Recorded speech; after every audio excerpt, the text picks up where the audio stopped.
இப்ப நம்ம நின்னுட்டு இருக்கிற இடம் பாத்தீங்க அப்படின்னு சொன்னா பிளாட் நம்பர் 66ங்க 66. இந்த ஆசீர்வாத் கேஸ்டல் ராக் இந்த ஏரியாவுல வந்து இதுல வந்து ஒரு நியூ வில்லா வந்து இப்ப வந்து ஸ்டார்ட் பண்ணிருக்காங்க. இது வந்து 1200 ஸ்கொயர் ஃபீட்டுங்க. அதாவது அரை கிரவுண்ட்ல 1422 ஸ்கொயர் ஃபீட் வந்து பில்டப் ஏரியாங்க. இதுல பாத்தீங்க அப்படின்னு சொன்னா டூப்ளெக்ஸ். இது வந்து ஒரு வில்லா டூப்ளெக்ஸ். கீழே வந்து ஒரு ரூம், ஒரு கிச்சன், ஒரு ஹால், ஜெனரலா வந்து ஒரு ரெஸ்ட் ரூம் இருக்குது. மேல வந்து பாத்தீங்கன்னா 2 பெட்ரூம் இருக்கும், அட்டாச் டாய்லெட் பாத்ரூம், ஒரு பால்கனி அண்ட் ஒரு டெரஸ் ஏரியா பால்கனி ஒன்னு இருக்குங்க. ஒரு பெரிய லெவல்ல கார் நிக்கிற மாதிரி ஒரு கார் பார்க்கிங் கொடுக்கறாங்க. ஒரு போர் கிட்டத்தட்ட 90 ஃபீட் வந்து போர் வந்து போட்டு 20 ஃபீட்ல இங்க வந்து வாட்டர் வந்துருது. Super park water. ஒரு இபி வந்து 3 பேஸ் இபிங்க. எல்லாமே செப்பரேட்டா குத்துறாங்க. ஒரு இண்டிவிஜுவல் வில்லாக்கு என்ன வேணுமோ அது எல்லாமே செப்பரேட்டா குத்துறாங்க. இது வந்து ஈஸ்ட் ஃபேஸ்ல இருக்கு. இதுல வந்து ஃப்ரீ புக்கிங் பண்ற எந்த கஸ்டமருக்கும் வந்து அவங்க ஏதாவது ஒரு கஸ்டமைஸ்டு சின்ன சேஞ்சஸ் வேணும் அப்படின்னு சொன்னா அது வந்து பண்ணிக்கலாங்க.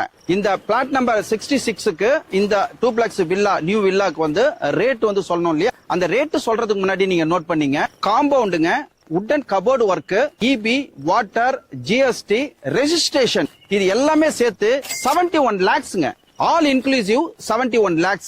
டிரான்ஸ்போர்டேஷன் அப்படின்னு சொல்லிட்டு பார்த்தோம் அப்படின்னு சொன்னா தாம்பரத்துல இருந்து இங்க ஒரு 7.5 கிலோமீட்டர்ஸ்ங்க. ஒரு 10-15 நிமிஷத்துல இந்த சைட்டு உள்ள வந்துடலாம். நீங்க சரி நியர்பை இங்க இருந்து வந்து ஒரு 7 கிலோமீட்டர்ஸ்ல வந்து வண்டலூர் வந்துருது. வண்டலூருக்கு பக்கமா வந்து புதிய பேருந்து நிலையம், கிளம்பாக்கம் பேருந்து நிலையம். அதுக்கு இங்க இருந்து ஒரு 2 கிலோமீட்டர்ஸ்ல பாத்தீங்க அப்படின்னு சொன்னா நியூ ஆம்னி பஸ் ஸ்டாப் வந்து பஸ் ஸ்டாண்ட் டெர்மினல் வந்து ஓபன் பண்ணிருக்காங்க. இங்க இருந்து வந்து நீங்க வந்து ஒரு 10 கிலோமீட்டர்ஸ் 12 கிலோமீட்டர்ஸ்ல போனீங்கன்னா ஏர்போர்ட் வந்துடும், மீனம்பாக்கம் ஏர்போர்ட் வந்துடும். டிரான்ஸ்போர்டேஷன் உங்களுக்கு வந்து 24/7 வந்து போயிட்டே இருக்குதுங்க. இது உள்ள பாத்தீங்க அப்படின்னு சொன்னா உங்களுக்கு omni bus, share auto, general bus இது எல்லாமே வந்து போக்குவரத்து வந்து இங்க நடந்துகிட்டே இருக்கு. இதுல ஒரு வே போனீங்கன்னா மணிமங்கலம் மெயின் ரோடு போகும். அது வழியா போனா நம்மளுக்கு படப்பை, ஸ்ரீபெரும்புத்தூர், ஒரகடம் இந்த வே வந்து போயிடும். சுற்றிலும் வந்து உங்களுக்கு டிரான்ஸ்போர்டேஷன் வந்து அமைஞ்சிருக்கிற இடம் தான் இது.